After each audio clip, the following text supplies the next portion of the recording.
जय हिंद। कल हम लोग सिंधु सभ्यता के बारे में जाने थे, आज हम लोग वैदिक सभ्यता के बारे में जानेंगे। सिंधु सभ्यता तो हो गया, आज वैदिक सभ्यता के बारे में जानेंगे। वैदिक सभ्यता क्या होता है, इसमें क्या क्या प्रोसेस है।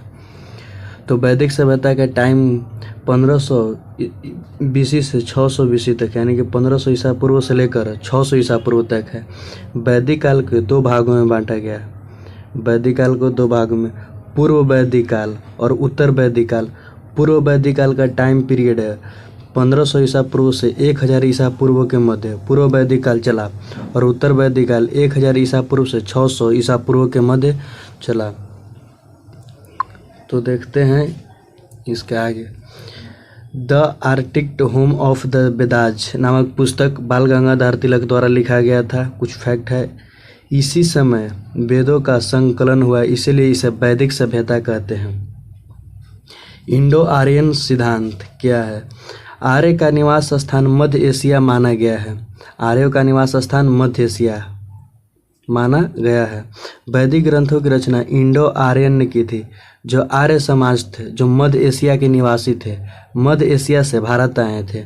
उन्होंने वैदिक ग्रंथों की रचना की, वेद की रचना की। सभी भारतीय आर्य जाति से संबंधित थे। बोगजगोई शिलालेख, एक शिलालेख से कुछ प्राप्त होता है। 4 वैदिक देवताओं व उनके जन्म स्थलों के बारे में तुर्की में खोजा गया था। बोगजगोई अभिलेख में लिखा गया कि 4 वैदिक देवताओं व उनके जन्म स्थल के बारे में तुर्की में खोजा गया।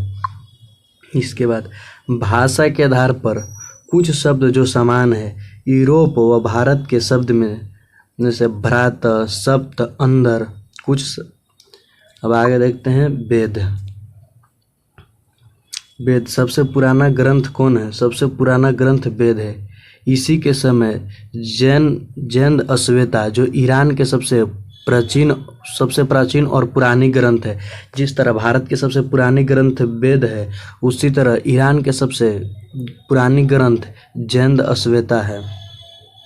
जैन अश्वेता और वेद का लगभग दोनों का टाइम पीरियड एक ही टाइम में लिखा गया था। वेद को मानव द्वारा निर्मित नहीं, भगवान द्वारा, ईश्वर यानी भगवान द्वारा उपहार दिया। मतलब बोला जाता है कि वेद को मानव नहीं लिखा, एक स्वयं प्रकृति यानी कि ईश्वर ने स्वयं इसकी रचना की। और पारसी समुदाय स्वयं बोलते हैं कि जैन अश्वेता भी ईश्वर का ही देन है। इसे ईरानी ग्रंथ कहते हैं, इसे भारतीय ग्रंथ कहते हैं। वेदों में उपखंड। वेद के 4 उपखंड हैं। पहला संहिता, दूसरा ब्राह्मण, तीसरा अरण्यक और चौथा उपनिषद। संहिता में मंत्रों का संग्रह किया गया है। वेद के 4 उपखंड है। 4 उपखंड में संहिता में मंत्रों का संग्रहण किया गया है। ब्राह्मण में अनुष्ठान, समारोह, बलिदान का चर्चा किया गया है। अरण्यक में तपस्वी और जंगल का चर्चा किया गया है। और उपनिषद में दर्शन तथा आध्यात्मिक ज्ञान का चर्चा किया गया है। इन उपनिषद को वेदांत भी कहा जाता है। उपनिषद को वेदांत कहा जाता है, जिसमें 108 उपनिषद परंपरागत है और मुख्य रूप से 10 हैं। सभी वेदों का आखिरी पाठ ब्राह्मण है। सभी वेदों का आखिरी पाठ ब्राह्मण है। वेद के प्रकार देखते हैं, वेद कितने प्रकार के होते हैं। तो पहला वेद है ऋग्वेद। ऋग्वेद सबसे बड़ा एवं सबसे पुराना वेद है। ऋग्वेद सबसे बड़ा एवं सबसे पुराना वेद है। 10 मंडल व 228 सूक्त है। इसमें 10 मंडल और 228 सूक्त है तथा 10,600 छंद हैं। ऋग्वेद में 10,600 छंद हैं। ये एग्जाम के पॉइंट व्यू से बहुत इम्पोर्टेंट है। वैदिक मंत्रों का आख्यान करने वाले और कर्मकांडों करने वाले पुरोहित को हेत्रु कहा गया है। मतलब जो ऋग्वेद को पढ़ता है या ऋग्वेद का ज्ञान रखता है, उस ब्राह्मण को होत्री कहा जाता है। इसमें 4 देवताओं के बारे में, ऋग्वेद में 4 देवताओं के बारे में उल्लेख किया गया है। पहला इंद्र देवता, दूसरा अग्नि देवता, तीसरा विष्णु देवता और चौथा वरुण देवता। इसमें ऋग्वेद में एक गायत्री मंत्र है जो तीसरे मंडल में स्थित है। गायत्री मंत्र ऋग्वेद के तीसरे मंडल में, जो विश्वामित्र द्वारा रचित गया था। गायत्री मंत्र विश्वामित्र द्वारा रचित गया था और कितने मंडल में? तीसरे मंडल में, और मंत्र संख्या 24 में है। उसी में 10वां मंडल में पुरुषसूक्त है और 4 वर्णों का उल्लेख मिलता है। ऋग्वेद के गायत्री मंत्र के 10वें मंडल में, गायत्री मंत्र के 10वें मंडल में पुरुषसूक्त का वर्णन है और उसी में 4 वर्णों का उल्लेख मिलता है। वर्ण मतलब जाति, 4 जातियों का उल्लेख मिलता है जो इस प्रकार है। पहला ब्राह्मण, दूसरा क्षत्रिय, तीसरा वैश्य और चौथा शूद्र। ब्राह्मण किसको कहते हैं? जो भगवान विष्णु के मुख से जन्म लिया, भगवान के मुख से जो जन्म लिया उसी को ब्राह्मण कहते हैं। और जो भगवान विष्णु के भुजा से जन्म लिया उसे क्षत्रिय कहते हैं। और जो जांघ से जन्म लिया उसे वैश्य कहते हैं। जो पैर से जन्म लिया उसे शूद्र कहते हैं। तो ऋग्वेद के 10वें मंडल में 4 वर्णों का उल्लेख मिलता है। ब्राह्मण के काम है धर्म का रक्षा करना, धर्म के बारे में जानना। क्षत्रिय का कार्य है राज्य एवं देश की रक्षा करना, और वैश्य का काम है क्षत्रियों को सहयोग करना, और शूद्र सभी का कार्य देखभाल करता है। 9वें मंडल में, ऋग्वेद के 9वें मंडल में सोम देवता का जानकारी मिलता है। भगवान सोम का, जिसमें सोम देवता को पेड़ पौधों का देवता कहा जाता है, जिसे सोमरस भी कहा जाता है। 2 से 7 मंडल तक पहले बने थे, जबकि 1, 8, 9, 10 बाद में बना, यानी कि 2 और 7 सबसे पुराना मंडल है। ऋग्वेद के दूसरा और 7वां सबसे पुराना मंडल है। लेकिन पूछा कि ऋग्वेद के सबसे नया मंडल कौन है, तो 1, 8, 9, 10 ऋग्वेद के सबसे पुराना मंडल है। उसके बाद ऋग्वेद के बाद आता है सामवेद। ऋग्वेद के बाद आता है सामवेद। सामवेद संगीत की सबसे पुरानी पुस्तक है। सामवेद में संगीत का चर्चा मिलता है, संस्कृत का वर्णन मिलता है, जिसमें 2 उपनिषद है। एक छांदोग्य उपनिषद है, एक केन उपनिषद है। सामवेद का गायन करने वाले पुरोहित को उद्गाह कहते हैं। जैसे ऋग्वेद को पढ़ने वाले पुरोहित को हेतु कहते हैं, ठीक उसी प्रकार सामवेद में पढ़ने वाले यानी सामवेद को ज्ञान रखने वाले पुरोहित को उद्गाह कहते हैं। और तीसरा है यजुर्वेद, जिसमें मंत्रों का संग्रहण, यजुर्वेद में मंत्रों का संग्रहण किया गया है, इसे यजुर्वेद के 2 भाग में बांटा गया है। एक शुक्ल यजुर्वेद और एक कृष्ण यजुर्वेद। यजुर्वेद के 2 भाग में बांटा गया है, एक शुक्ल यजुर्वेद, एक कृष्ण यजुर्वेद। उसके बाद देखते हैं इसमें आगे यजुर्वेद में शतपथ ब्राह्मण, इसी में शतपथ ब्राह्मण भी दिया गया है। यजुर्वेद में ही शतपथ ब्राह्मण का जिक्र किया गया, जिसमें प्रमुख उपनिषद हैं, जैसे बृहदारण्यक उपनिषद, जो सबसे पुराना उपनिषद है बृहदारण्यक उपनिषद, और नचिकेता कहानी कठोपनिषद में, और सबसे पुराना उपनिषद है बृहदारण्यक उपनिषद, सबसे पुराना और सबसे बड़ा उपनिषद है। और कठोपनिषद में नचिकेता कहानी, जो शायद आप 4 क्लास में पढ़े होंगे। उसके बाद चौथा है अथर्ववेद। अथर्ववेद में 20 खंडों में विभाजित किया। अथर्ववेद को 20 खंड में बांटा गया है, जो सबसे नया वेद है। अथर्ववेद सबसे नया वेद है। इसमें जादू, टोना, तंत्र मंत्र का उल्लेख किया गया। अथर्ववेद में जादू, टोना, तंत्र मंत्र का उल्लेख किया गया है। इसके प्रमुख उपनिषद 2 हैं, एक मुंडकोपनिषद है, एक महाउपनिषद है।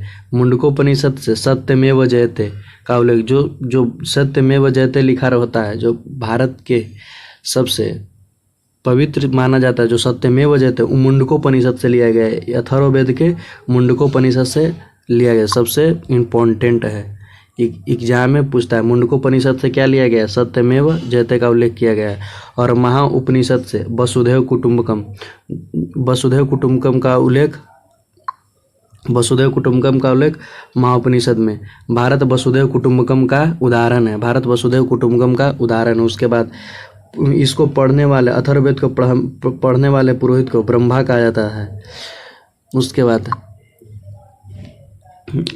आगे आते हैं, तो इसमें भारतीय दर्शन देखते हैं। भारतीय दर्शन कितने हैं? एक भारतीय दर्शन परंपरावादी है। भारतीय दर्शन परंपरा से बहुत पहले से चली आ रही, इसीलिए भारतीय दर्शन को परंपरावादी कहते हैं। भारतीय दर्शन छः हैं। सांख्य दर्शन, न्याय दर्शन, वैशेषिक दर्शन, योग दर्शन, उत्तर मीमांसा दर्शन या वेदांत दर्शन और पूर्व मीमांसा दर्शन। सांख्य दर्शन के रचयिता कपिल मुनि हैं, न्याय दर्शन के गौतम हैं और वैश्विक दर्शन के ऋषि यानी महर्षि कनाद है और योग दर्शन के पतंजलि है और उत्तर मीमांसा वेदांत के बद्रायन है जो उपनिषदों का दार्शनिक शिक्षा मिलता है और पूर्व मीमांसा के जैमिनी साहब हैं। उसके बाद आता है वेदांग। वेद को समझने के लिए वेदांग है। वेद को समझने के लिए वेदांग, जैसे वेद 4 प्रकार होता है तो वेद के समझने के लिए उससे पहले आपको वेदांग पढ़ना पड़ेगा। कुल वेदांग 6 हैं। शिक्षा, कल्प, व्याकरण, निरुक्त, ज्योतिष, छंद। पहला शिक्षा, दूसरा कल्प, तीसरा व्याकरण, चौथा निरुक्त, पांचवा ज्योतिष, छठा छंद। तो देखते हैं शिक्षा में ध्वनि का अध्ययन किया गया। शिक्षा में ध्वनि का अध्ययन, पहला वेदांग है शिक्षा जिसमें ध्वनि का अध्ययन। दूसरा कल्प में अभ्यास का अध्ययन किया गया है। व्याकरण में व्याकरण का अध्ययन किया गया है। निरुक्त में व्युत्पत्ति का उल्लेख, शब्दों का ज्ञान है। निरुक्त में शब्दों का ज्ञान और ज्योतिष मतलब प्रकाश का अध्ययन और छंद मतलब काव्य का अध्ययन। उसके बाद देखते हैं पूर्व वैदिक काल। पूर्व वैदिक काल, ऋग्वैदिक काल, इसे ऋग्वैदिक काल भी कहा जाता है। पूर्व वैदिक काल को ऋग्वैदिक काल भी कहा जाता है, जिसे ऋग्वेद से पता चलता है। इसमें 2 शब्द है, हिमवंत। हिमालय को ऋग्वेद में हिमवंत कहा गया है और हिंदू कुश पर्वत को पूर्व वैदिक काल में मुजदंत या मुजावंत कहा गया है। यहाँ मुजावंत लिखा है लेकिन इसे मुजदंत भी कहा गया है। हिमालय को ऋग्वेद में हिमवंत कहा गया है और हिंदू कुश को मुजावंत कहा गया है। ये लोग सप्त सिंधु में रहते थे। पूर्व वैदिक वासी सप्त सिंधु में रहते थे। जैसे सप्त सिंधु के मतलब 7, सिंधु, झेलम, चिनाब, ब्यास, रावी, सतलज, सरस्वती नदी के उस पार रहते थे। उस समय सिंधु को सिंधु नदी कहा जाता था और उस समय झेलम को विशस्ता नदी कहा जाता था और चिनाब को अस्किनी कहा जाता था। ब्यास नदी को विपाशा नदी कहा जाता था। रावी नदी को परुशनी नदी कहा जाता था और सतलज को सूत्रभद्री और सरस्वती को सरस्वती नदी कहा जाता था उस समय। अभी वर्तमान में सरस्वती नदी विलुप्त हो गई है। उसके बाद दसराग युद्ध हुआ जो आर्य और अनार्य के बीच हुआ। दसराग युद्ध जो रावी नदी के तट पर हुआ था। दसराग युद्ध किसके किसके बीच हुआ था? तो आर्य और अनार्य। आर्य वो थे जो मध्य एशिया से आए थे। अनार्य जो पहले से भारत में रहते थे। अनार्य पहले से भारत में रहते थे और आर्य मध्य एशिया से भारत में आए थे। तो आर्य और अनार्य के मध्य में लड़ाई हुआ, दसराग युद्ध हुआ। जैसे भारत के कबीले में 10 समुदाय व 7 कबीले होते थे। राजा सुदास व 7 कबीले के मध्य दसराग युद्ध लड़ा गया। जिसे नेता पुरुष कबीला का राजा होता था। जो कबीला का राजा नेता, जो कबीला का राजा तो उसे नेता कहा जाता था। और उस समय समाज को 4 वर्ग में बांटा गया, 4 वर्णों में। वहाँ भी बताएं कि समाज को ऋग्वेद में समाज के 4 वर्ण में बांटा गया। ब्राह्मण, दूसरा क्षत्रिय, तीसरा वैश्य, चौथा शूद्र। काम के आधार पर इसे बांटा गया है। समाज जैसे बाल विवाह उस समय प्रचलन में नहीं था। विधवा पुनर्विवाह होते थे। उस समय विधवा विवाह प्रचलन में नहीं था और विधवा पुनर्विवाह होते थे। अगर किसी भी स्त्री का पति डेथ कर गया, अगर वह विधवा हो गई तो वह विधवा दोबारा यानी पुनर्विवाह कर सकती है। निर्योग विधवा, निर्योग मतलब जो विधवा के पति के छोटे भाई से शादी करना। अगर कोई किसी की पत्नी विधवा हो जाती है और उसका छोटा भाई है तो वो लड़की अपने उसके छोटे भाई से शादी कर सकती थी। इसलिए उसे ऋग्वेद में उसे नियोग शब्द कहा गया है। और उस समय पितृसत्तात्मक समाज था। सिंधु घाटी सभ्यता में मातृसत्तात्मक समाज था। उसके बाद ऋग्वैदिक सभ्यता यानी कि वैदिक सभ्यता में पितरात्मक समाज यानी पिता का यहाँ दर्जा दिया गया। और सिंधु सभ्यता में मात्रात्मक समाज था। उसके बाद गाय को पवित्र और अमूल्य संपत्ति माना जाता था। ऋग्वैदिक काल में गाय को पवित्र व अमूल्य संपत्ति माना जाता है, जिसे ऋग्वेद में अघन्य कहा गया है। गाय को ऋग्वेद में अघन्य कहा जाता है और गाय को अनेक नाम से जाना जाता है। गोमत, जैसे धनी व्यक्ति, गाय को ही गोमत कहा जाता था, इसका विशेष रूप था, इसी को धनी व्यक्ति कहा जाता था। उस समय ऋग्वैदिक काल में राजनीति किस प्रकार होती थी? तो राजतंत्र शासन प्रणाली थी। उस समय ऋग्वैदिक काल में राजतंत्र शासन प्रणाली थी, जिसमें तीन प्रकार की शासन चलता था। पहला सभा, दूसरा समिति, तीसरा विधत या विधाता। सभा, कुछ विशेष अधिकार प्राप्त लोग इस समुदाय में आते थे। सभा में विशेष लोग आते थे, वीआईपी। और समिति में आम लोगों का समुदाय, यहाँ सभी जनता समिति में भाग लेता था, लेकिन सभा में विशेष लोग। और विधत मतलब धार्मिक उद्देश्य के लिए, अगर किसी धर्म पर चर्चा करना है तो विधत चर्चा करेगी। उसके बाद उस समय पुजारी को पुरोहित कहा जाता था। उस समय पुजारी को पुरोहित कहा जाता था। और सेनानी को सेना का प्रमुख होता था। ग्रामीणी गांव का प्रमुख होता था। उस ऋग्वैदिक काल में धर्म किस प्रकार का था, धर्म की क्या प्रधानता थी? तो ऋग्वैदिक काल में प्रकृति की पूजा करते थे। आज भी प्रकृति की पूजा होती है, और ऋग्वैदिक काल में प्रकृति की पूजा होती थी।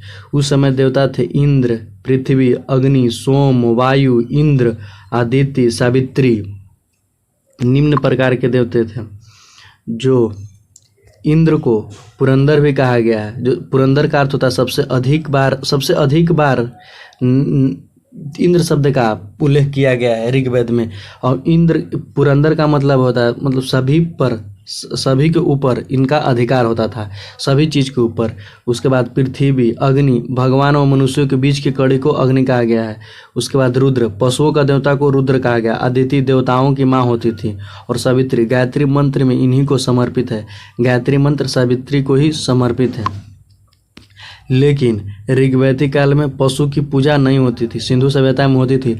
लेकिन सिंधु सभ्यता में गाय और घोड़े का साक्ष्य नहीं मिला, लेकिन ऋग्वैदिक काल में घोड़ा मिला, लेकिन यहाँ पशु की पूजा नहीं होती थी।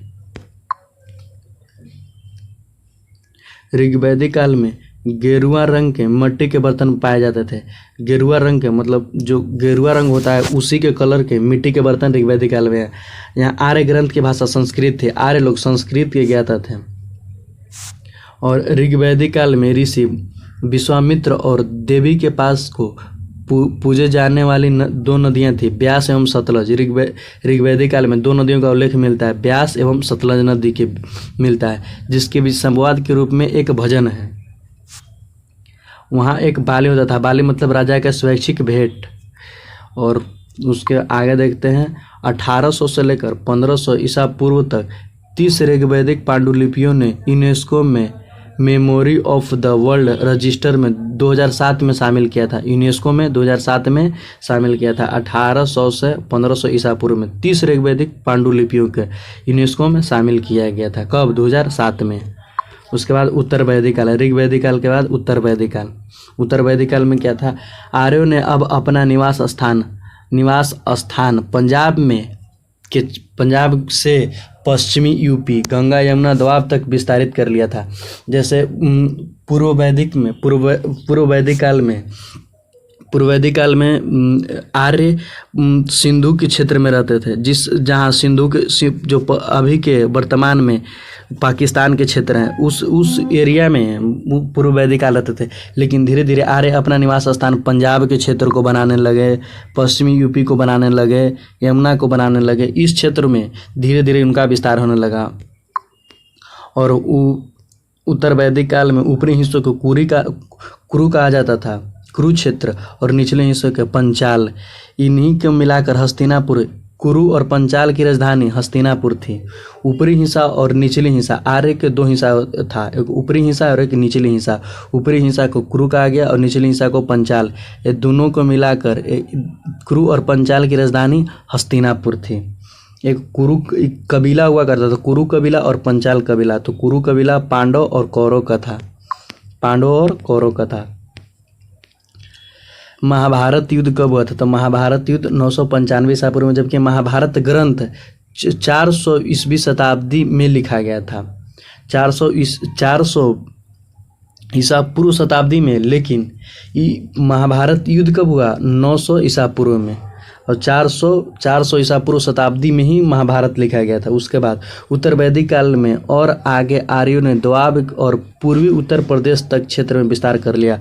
और उत्तर वैदिक काल आते आते आर्यों ने पूर्वी भारत तक अपना विस्तार कर लिया। उसके बाद लोहा के हथियार बनाना प्रारंभ कर दिए और घोड़े की वजन से संभव हुआ। इसे कृष्ण श्याम प्रकार की लोहा होती थी, कृष्ण श्याम प्रकार की लोहा होती जो आज के जनरेशन में। उस आर्य लोग कृषि कैसे करते थे? राजा भी खेतों में शारीरिक श्रम करता था। उस समय राजा भी खेतों में शारीरिक श्रम करता था और उस समय चावल भी होता था, लकड़ी के हल होते थे जो ग्रामीण इलाकों में पाया गया। बाद राजनीतिक व्यवस्था, केंद्रीकृत राजनीतिक व्यवस्था थी, वहाँ भी सभा थी, समिति थी, विधाता थी, लेकिन उसमें वहाँ सभी को बैठने की अनुमति थी उत्तर वैदिक काल में, लेकिन ऋग वैदिक काल में थी, लेकिन उत्तर वैदिक काल में औरतों को बैठने की अनुमति नहीं था। ऋग वैदिक काल में सभी लोग समिति में बैठते थे, लेकिन सभा में औरतों को बैठने से अनुमति नहीं दिया गया। उसके बाद उत्तर वैदिक काल में किस प्रकार के समाज थे? तो वर्ण भी विभाजित था, इसमें भी ब्राह्मण था, क्षत्रिय था, वैश्य था, शूद्र था, लेकिन इसमें ब्राह्मण को व्यापार से जोड़ा गया और शूद्र को नौकर से जोड़ा गया। और महिलाओं की स्थिति नहीं थी। ऋग वैदिक काल में महिलाओं की स्थिति अच्छी थी, लेकिन उत्तर वैदिक काल में महिलाओं की स्थिति अच्छी नहीं थी। यहाँ गोत्र प्रणाली का उदय हुआ और चार आश्रम में विभाजित हो गया।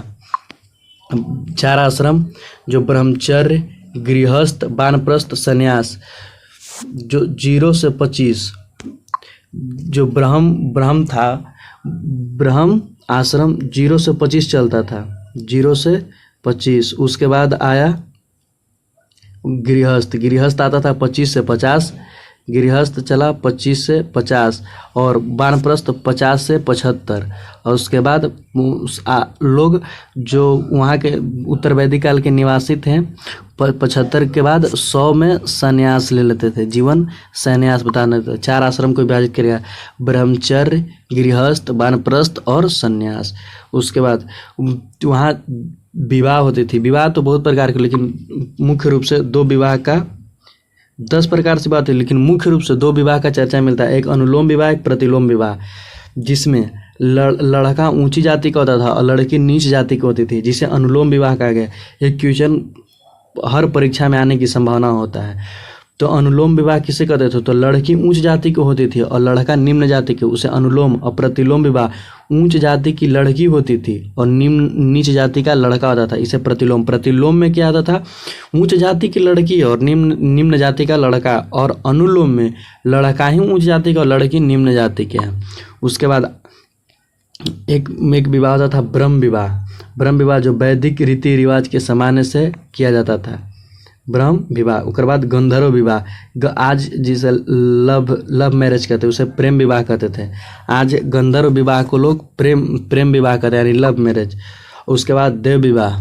देव विवाह क्या होता था? तो पिता ने दक्षिणा में पुजारी को दान में अपनी बेटी को देता था, जिस समय हम लोग पुजारी के दक्षिणा में को देते, उस समय पिता लोग अपनी बेटी को पुजारी को दान में देते, उसे देव विवाह कहेगा। उसके बाद अर्श विवाह। अर्श विवाह, एक गाय और एक बैल का प्रतीकात्मक वधू मूल्य दिया जाएगा, मतलब बेटी की शादी हो रहा था उस साथ में एक गाय और एक बैल दिया जाएगा, उसी को अर्श विवाह कहते थे। और प्रजापति विवाह, प्रजापति मतलब दहेज रहित विवाह। और असुर विवाह, असुर मतलब खरीद कर, लोग लड़कियों को खरीद कर विवाह करते थे, उसे असुर विवाह कहा जाता। और एक राक्षस विवाह होता था, राक्षस विवाह अपहरण करके शादी कर ले उसे राक्षस विवाह कहा गया। उसके बाद पिशाच विवाह। पिशाच, इस विवाह में जो लड़की अपने होश में नहीं होती थी और उसका जबरदस्ती विवाह करा दिया जाता था, मतलब बच्चा में ही शादी करा दिया, उसे पिशाच विवाह कहा जाता है ऋग वैदिक काल में। और कुछ वन लाइनर क्वेश्चन है, उसको देख लेते हैं। आर्यों का भाषा क्या थी? संस्कृत थी। ऋग वैदिक में ऋषि विश्वामित्र और 2 नदियों के बीच संवाद के रूप में एक स्रोत, जिन्हें देवी के रूप में जाना जाता है। 2 नदी कौन कौन था? एक ब्यास था और एक सतलज नदी था। किसी व्यक्ति को वैदिक दृष्टिकोण और समाज के साथ उसका संबंध जीवन में 4 लक्ष्यों को निर्धारित होता है। कौन कौन था? आर्य, मोक्ष, धर्म और कार्य। 4 जीवन के लक्ष्य हैं, आर्य, मोक्ष, धर्म और काम। रामायण में रत्नाकर का दूसरा नाम वाल्मीकि है। रामायण को लिखने वाले क्या थे? वाल्मीकि। वैदिक युग में एक समय राजा को गोपति भी कहा जाता है, जिसका अर्थ होता है मवेशियों का स्वामी। वैदिक युग में राजा को गोपति कहा जाता है, जिसका अर्थ होता है मवेशियों का स्वामी। अनुष्ठान को दर्शाने वाले शब्द को कल्प कहते हैं, अनुष्ठान को दर्शाने वाले शब्द को कल्प कहते हैं। उसके बाद ऋषि व्यास ने पुराणों और महाभारतों का संकलन किया। महर्षि व्यास पुराण और महाभारत का संकलन किया। तो जय हिंद। अब समाप्त हुआ और अगला एपिसोड में